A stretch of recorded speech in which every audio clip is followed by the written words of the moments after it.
Y Xavier, pues nada, muchas gracias por estar aquí con nosotros compartiendo y adelante, tienes tus 30 minutos por delante. Muchísimas gracias, José. Bueno, primero de todo, agradecer a Prevencionar la oportunidad, la ocasión que nos ha ofrecido pues, para realizar esta pequeña charla. Básicamente vamos a tratar los 7 principios claves para la protección de datos en el ambiente de salud, dedicado a la vigilancia y la salud y también a la prevención de riesgos, prevención de riesgos laborales, evidentemente. Y doy paso pues, un poquito a los 7 principios claves pues, para tener una adecuación totalmente implantada en nuestros servicios de prevención y de prevención de riesgos. Dentro de los 7 principios empezaríamos con el de licitud. Es decir, el tratamiento tiene que ser totalmente lícito, tiene que cumplir la normativa, tanto la normativa europea como la normativa española en protección de datos.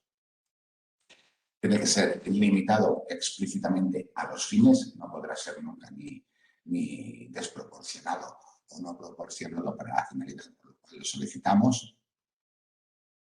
Tenemos que tener o aplicar la minimización del dato, es decir, cuantos menos datos necesite para realizar un tratamiento, pues mejor. Tendrán que ser los datos mínimos e imprescindibles para realizar el tratamiento, tienen que ser exactos. Y nos obliga a que los datos que tengamos sean totalmente exactos. Tienen que ser actualizados en el caso de que proceda. Me puedo referir, como veremos más adelante, pues, decimos el correo electrónico y teléfonos, nombres y apellidos. Básicamente, limitación del plazo de conservación.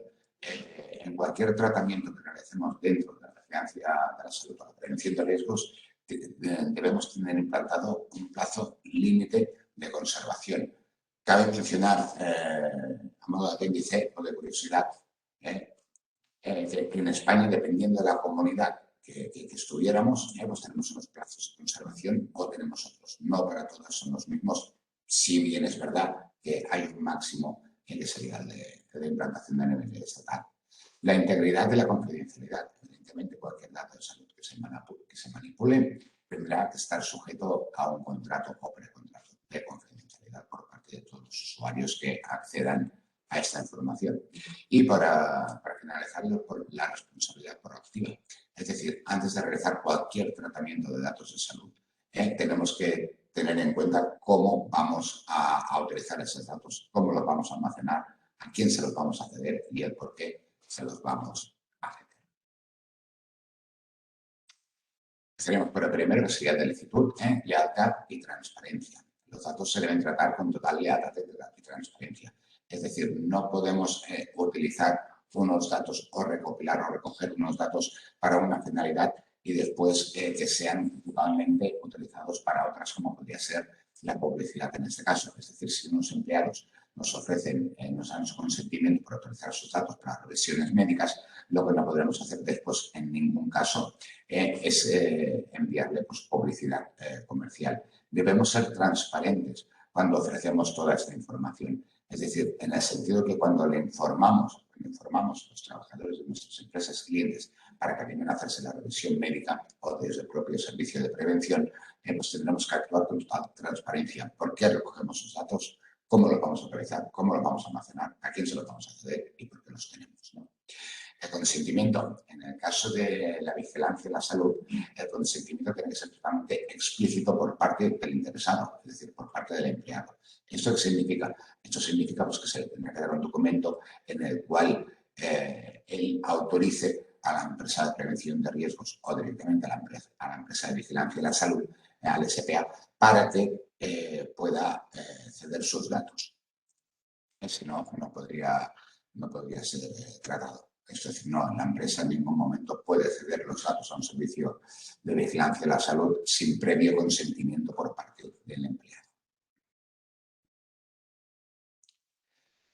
En relación entre el ocupador y el empleado, ¿no?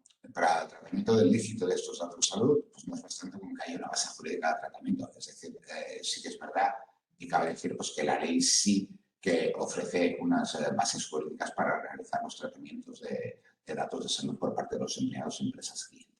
Pero en este caso, es decir, en las relaciones entre ocupador y empleado, ya que el tratamiento es necesario para cumplir toda la obligación legal, sería totalmente legítimo. Es decir, la empresa en todo momento tiene que ofrecer a su empleado en las revisiones médicas derivadas del objeto de trabajo, por lo cual la base pública de tratamiento pues, evidentemente sería por cumplimiento legal por parte de la empresa. Cuando el tratamiento es necesario para proteger el interés vital de la persona, evidentemente si es a darle la vida o como lo que le pone enfermedad, pues sería totalmente legítimo. Referirse por un interés público o calificado de esencial en el caso de que nos viniera una instrucción por parte del Ministerio de Sanidad o de cualquier otra administración pública con competencias de salud dentro del Estado. O cuando el tratamiento es necesario para realizar un diagnóstico médico, una evaluación de capacidad laboral del trabajador o cualquier otro tipo. Sería totalmente legítimo y en este caso solo pedimos el consentimiento para realizar la revisión médica, pero no le pedimos el consentimiento para manipular información o guardar sus Xavier, datos de salud. disculpa, Sí. no sé si puedes acercarte el micrófono un poco más. Hay momentos en que se te pierde un poco el sonido. Perdón. Entonces, en este caso, en estos 4 casos, sería totalmente legítimo manipular los datos de salud. No podría ser legítimo en cualquier otro caso que no quedara amparado en estas 4 casuísticas, en la cual sería por cumplimiento del responsable de tratamiento. Cabe mencionar como apéndice que muchísimas veces caen en confusión en que los servicios de vigilancia de la salud se les trata como encargados del tratamiento. Y hay que destacar y hay que dejar muy claro es que los servicios de vigilancia de la salud son responsables del tratamiento. Nunca podrán ser encargados del tratamiento. El encargado del tratamiento, en este caso, sería el servicio de prevención, pero nunca el de vigilancia de la salud, ya que los datos tratados por el servicio de vigilancia de la salud no podrán ser cedidos ni comunicados a la empresa ni a ninguna otra entidad, siempre y cuando no sea una entidad pública que así lo requiera o sea sujeta obligada. Esto significa que en el momento que el empleado pasa a realizarse la revisión médica en nuestras instalaciones, nosotros pasamos a ser responsables de dichos datos, no la empresa del empleado. Datos derivados de la vigilancia de la salud, ¿no? La relación contractual y por obligación legal. Aquí tendríamos ya 2 bases jurídicas para tratar los datos de salud. El reconocimiento debe vincularse pues, a la actitud laboral sin que pueda proporcionar al empleador ningún tipo de información. Es decir, en el momento que realizamos las revisiones médicas a los empleados de nuestros clientes, esa información pasa a ser estrictamente de vigilancia de la salud a la empresa que ha contratado el servicio, no le podremos dar ningún tipo de información médica. La información médica solo se la podremos ofrecer al propio interesado. A la empresa solo le podremos dar, como ya sabéis todos y estáis totalmente acostumbrados, ¿no? El apto, no apto, con restricciones o sin restricciones que puede llegar a tener a su puesto de trabajo. Pero en el caso que ha pasado y ocurre muchísimo, en el cual hay una parte restrictiva en el apto o no apto, condicionado, pues la empresa lo primero que hace es preguntar al servicio de vigilancia a la salud qué es lo que le ocurre, qué es lo que le pasa, siempre y cuando evidentemente no venga derivado de un accidente laboral, ¿no? En el cual pues, se ha roto un brazo. Es evidente y ya no hace falta preguntarlo, pero en el caso de que sean enfermedades profesionales. La empresa suele preguntar al servicio de vigilancia de la salud qué es lo que le ha pasado, qué es lo que tiene, qué es lo que no, o qué es lo que no tiene, ¿no? Pues en este caso, en ninguno de estos casos se podrá ofrecer esta información. Debe ser el propio empleado quien voluntariamente pues, la ofrezca. Cuando la vigilancia a la salud es realizada por facultativos externos, es decir, como podría ser el médico, un doctor externo, un servicio externo de salud, un hospital o un CAP o lo que corresponda, no habrá comunicación de datos entre el servicio externo y el servicio de vigilancia a la salud, ya que no pueden tener acceso al propio diagnóstico a no ser que el propio servicio médico del servicio de vigilancia a la salud, por la casuística que sea, se ponga en contacto directamente con el médico de la seguridad social, siempre con el consentimiento del propio interesado para intercambiar algún tipo de información. Pero siempre deberá ser el propio interesado quien ofrezca quien dé su propio consentimiento explícito. Es decir, explícito, que ya todos sabéis lo que significa explícito. Es yo sí consiento, yo sí doy mi permiso. Y deberá quedar por escrito. Con carácter general, el consentimiento no es una base jurídica que justifique la cesión de los datos médicos, pues la persona trabajadora no tiene completa libertad para realizar ningún tipo de ejercicio de derechos. Es decir, cuando un empleado se ha realizado una revisión médica en nuestras instalaciones, lo que no puede exigirnos en ningún momento es la supresión de estos datos. Ya el Servicio de Vigilancia de Salud, por cumplimiento legal, deberá guardar esa información, deberá guardar esos resultados o esa revisión que le haya realizado al propio empleado, el tiempo que la ley así le obligue o la propia legislación le obligue. Ya sabemos todos que como mínimo son 5 años, según esta comunidad son 15, según el sitio son 30, es decir, tenemos que estar muy al corriente del tiempo que tenemos que conservar esta información. ¿Qué ocurre con los miembros del Comité de Seguridad de Salud y de los órganos de prevención? Es decir, pueden acceder a la información necesaria para el ejercicio de sus funciones. Ni una más. Evidentemente, si nos exigen o nos solicitan o nos piden que les demos el parte médico, es decir, las pruebas realizadas a este empleado, evidentemente no se las vamos a ofrecer. Le daremos las explicaciones justas y necesarias para que desarrollen su propia actividad. Pero nunca ya podremos llegar a dar información estrictamente confidencial de salud. Limitación en el fin del tratamiento. Eso es la obligación del responsable de dejar los datos exclusivamente por un fin determinado y explícito. Es decir, solo, como comentaba al principio, solo podrán ser tratados para esta finalidad, para ninguna otra más. Tendrá que ser totalmente legítimo, en el cual hemos visto una diapositiva anterior, que nos ampliaremos en el 6.1b o en el 6.1c, por cumplimiento legal de ambas partes. Tiene que ser limitado para los fines que fueron recogidos. No los podremos ceder, ni vender, ni regalar a nadie. ¿Esto qué significa? Esto significa que nuestra base de datos o nuestros archivos de resultados no podrán ser cedidos, por ejemplo, a una farmacéutica para que realice una estadística. O sí que podría llegar a ser así en el caso de que esos datos fueran totalmente anonimizados, en manera de estadística. Solo podrán ser autorizados para estadística, pero para ninguna otra finalidad que deberán ser, en el caso de que sean cedidos, como he comentado, tendrán que ser totalmente anónimos. Es decir, en ningún momento se podrá reconocer o ser reconocido la persona interesada en este caso. Como decíamos también en los 7 puntos principales, en la minimización de los datos. Recogeremos los mínimos imprescindibles para realizar la finalidad del tratamiento. En este caso serían las revisiones médicas. ¿Esto qué significa?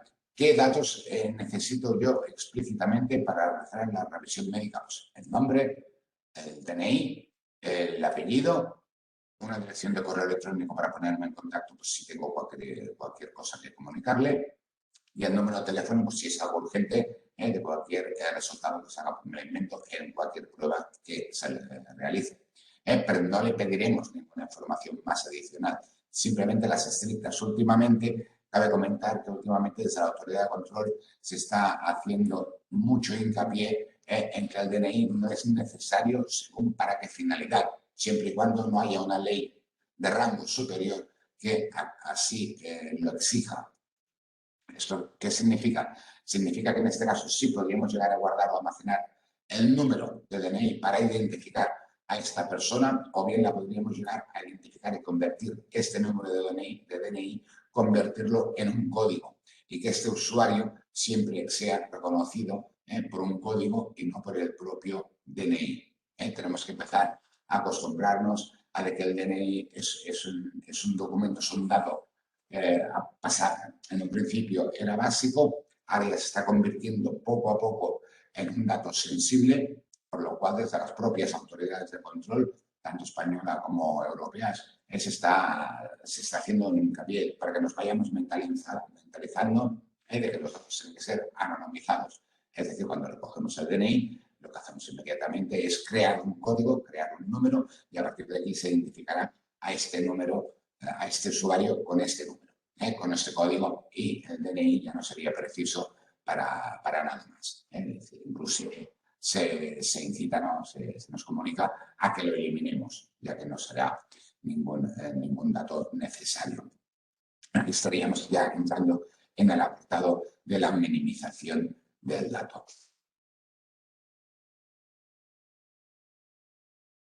Exactitud. Los datos deben estar totalmente actualizados en todo momento. Es decir, lo que no se puede llegar o no sería consentido por parte de las autoridades de control es que, me lo invento, pues que enviáramos unas analíticas o que enviáramos unos resultados a un correo electrónico de otra persona o a un correo electrónico que ya no existe, por lo cual quedaría desierto y no hay probabilidad de poder contactar, que el usuario haya cambiado el número de teléfono y no podamos contactar con ellos, por lo cual siempre nuestra base de datos tiene que estar totalmente actualizada y si es preciso, tal cual nos dice la RGPD, se deberá contactar con el usuario por cualquier medio para solicitarle que actualice su base de datos. Es decir, ¿me podéis confirmar, por favor, que su correo electrónico sigue siendo tal, que su número de teléfono es tal, que no ha cambiado de dirección? Es decir, perdón, cualquier dato que sea totalmente explícito y necesario para nuestra finalidad. Válgame Dios, que en cualquier momento enviáramos un informe médico o llamáramos a una persona a un número de teléfono sin corroborar que la persona que estamos llamando realmente es la que es. Inclusive se nos comunica, se nos dice, se nos informa de que en el caso de que sea por vía telefónica, aparte de preguntarle por su nombre y dirección, en el caso de que tuviéramos su número de DNI, se cotejaría con el número de DNI o lo haríamos con su código de usuario que tenga para acceder a nuestra plataforma. Lo que se le llamaría la doble verificación. La doble verificación, cabe comentar, aunque no lo tengamos aquí en el PowerPoint, ya os lo adelanto un poquito, que como máximo en 2 años será prácticamente obligatoria cada vez que nos pongamos en contacto con un usuario de datos médicos, datos sensibles o datos penales. ¿Qué quiero decir con esto? Que, por ejemplo, si un empleado entra a nuestra plataforma para descargarse sus analíticas, tendrá que haber una doble verificación. Yo pondré mi usuario, pondré mi contraseña y automáticamente recibiré un SMS con un código, me lo invento, con un código en mi teléfono, abriré este SMS y para poderme descargar los archivos o los documentos de vuestro servicio de prevención, deberé poner este código. En el momento que ponga el código que acabo de recibir por SMS, se me descargarán los archivos, lo que es el denominado doble verificación. Limitación del plazo de conservación. Conservados no más tiempo del necesario. Es decir, si la ley nos obliga por cumplimiento legal mantenerlos durante 15 años, no tiene ningún sentido que los tengamos almacenados durante 20. ¿Por qué? Porque estos 5 años de más que estamos almacenando dichos datos, estamos corriendo un riesgo altísimo.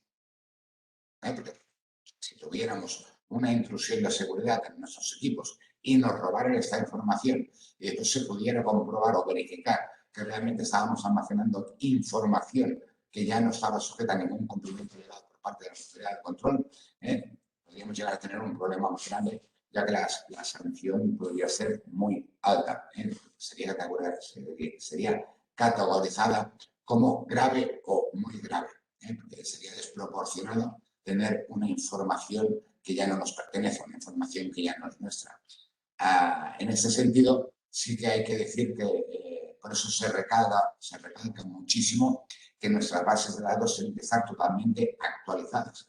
Es decir, si un usuario se ha realizado una revisión médica en nuestras instalaciones hace más de 20 años, pues seguramente esta información ya no es válida y se deberá eliminar o se deberá suprimir en todo caso. En el momento de borrar, se debe borrar y se deberá bloquear esta información en el caso de que sea precisa.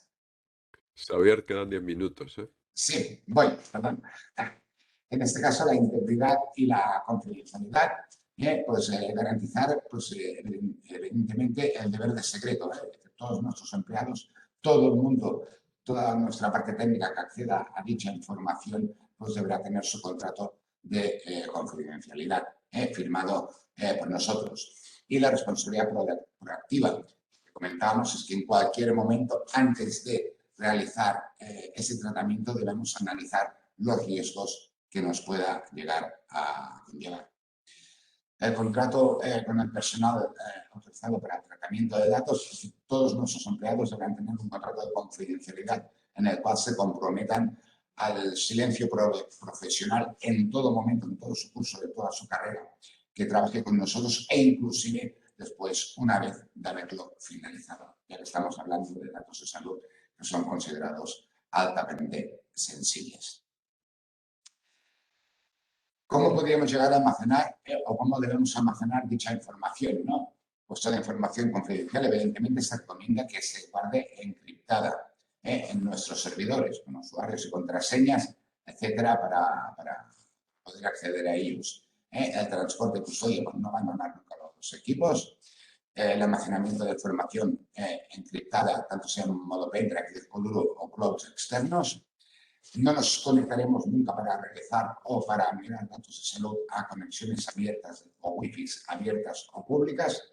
El personal, evidentemente, deberá estar formado e informado. El usuario, hay que confiar que el usuario sea responsable inmediato de toda la información que manipule.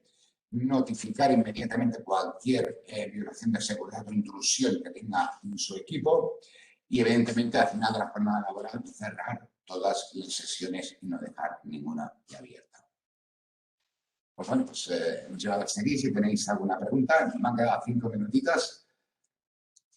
Estupendo, pues muchas gracias, Xavier, por bueno, compartir y dejar este espacio también para preguntas, que bueno, acaba Diego de lanzar una que, bueno, dice, si un trabajador le cuenta al responsable de PRL algún problema que se le ha detectado en la vigilancia de la salud, ¿cómo se trata esa información? ¿Se debe quedar entre el trabajador y el responsable de PRL?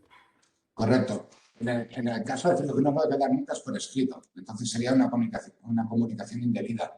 Es decir, en el caso de que un empleado, un trabajador, le dé la información a su técnico de prevención porque él ha querido dársela a viva voz, evidentemente es un consentimiento explícito. Yo te autorizo a que tú sepas esta información. Lo que no podrá hacer en ningún caso este técnico es utilizar ninguna información ni cederla a la empresa. Deberá quedar entre el técnico en confidencialidad total entre el técnico y el empleado. Muy bien, pues nada, Diego, te da las gracias. A mí se me estaba ocurriendo también, Xavier, bueno, claro, todo esto en principio parece todo responsabilidad de la empresa, ¿no? Pero no sé si el trabajador, ¿qué responsabilidad tiene el trabajador también sobre esto, sobre la Correcto. protección de datos? En este caso, el empleado, cualquier información que pueda ofrecer derivada de su revisión médica, evidentemente es responsabilidad del propio trabajador. Si él quiere decir a los 4 vientos pues, que tiene la enfermedad X, la que sea, una bronconeumonía, pues eso será responsabilidad del propio trabajador. En este caso, la empresa lo que no podrá hacer nunca es utilizar esa información para otra finalidad. Llegado el caso de que sea el propio trabajador quien le informe a la empresa de dicha discapacidad o enfermedad que pueda llegar a tener, la empresa en ese momento pasará a ser responsable de esa información y no podrá hacer una divulgación indebida, sino que la deberá proteger y utilizar solo pues, para aplicar una medida correctora o preventiva con dicho empleado. Ok, muchas gracias, Xavier. Bueno, Montserrat también te pregunta que si ante una situación de apto con limitaciones de un empleado, si es vinculante el informe que realice el servicio de prevención de la misma empresa. Correcto. En el caso de que sea un apto con limitaciones, evidentemente deberemos aplicar las medidas correctoras o preventivas que aplicáis vosotros en el servicio de prevención, ¿no? Es decir, pues, no sé, pues deberá tener una silla más alta, lo que no podremos dar, de hecho, vosotros tampoco tendréis una información del por qué viene derivada por la parte del servicio de vigilancia de la salud. Es decir, el servicio de vigilancia nos dará una medida correctora, pero no nos dará nunca el informe médico. Con lo cual, la parte técnica nunca tendrá acceso al informe técnico. Otra cosa muy diferente, lo que comentábamos hace un momento, es que el propio empleado sea quien le dé la información a la parte técnica. Eso ya sería otro caso y sería totalmente legítimo. Incluso sería legítimo que el propio técnico pues, utilizara esa información pues, para adaptar mejor su puesto de trabajo. Pero lo que es al expediente médico nunca podrá llegar a tener acceso al servicio técnico de prevención de riesgos laborales. Ujú. Ok. Y bueno, a ver, bueno, te dan las gracias. Y Diego también pregunta si es un apto con limitaciones de un trabajador de una subcontrata. ¿Cómo tratamos esa información en vista del CAE, ¿no? Si es necesario pedir algún documento más. No, en este caso no es necesario pedir ningún documento más, ni es legítimo pedir ningún documento más. Sencillamente, pues deberemos aplicar en ese sentido lo que es la responsabilidad técnica y aplicarle a su puesto de trabajo, pero no podremos pedir más explicaciones en ningún sentido.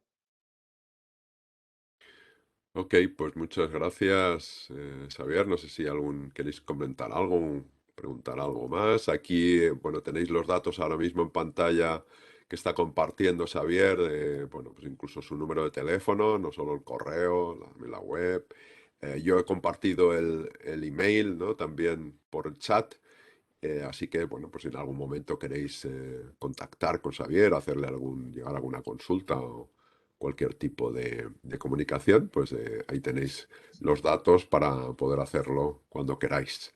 Bien, pues no sé, Xavier, si quieres comentar algo más Bueno, básicamente y iba a ya comentar ahora que en cualquier momento, pues la- cualquier duda que tengan o cualquier cosa que se les ocurra a posteriori, pues que si quieren contactar conmigo vía mail o vía teléfono, pues que estoy a su entera disposición para lo que precise. Aparte de agradeceros a vosotros el gran trabajo y labor que estáis haciendo en prevencionar y agradeceros la gran cantidad de información que recibimos diariamente por vuestra parte, que sí que es verdad que nos ayuda muchísimo a la parte de protección de datos, a aplicar nuevas casuísticas a las empresas. Bueno, pues muchas gracias a ti, Xavier. Gracias por compartir todo lo que sabes, que bueno, yo creo que en temas de protección de datos también nos hace falta, ¿no? Mucho conocimiento por aprender también, igual que en otras áreas. Así que nada, bueno, damos por finalizada aquí tu participación.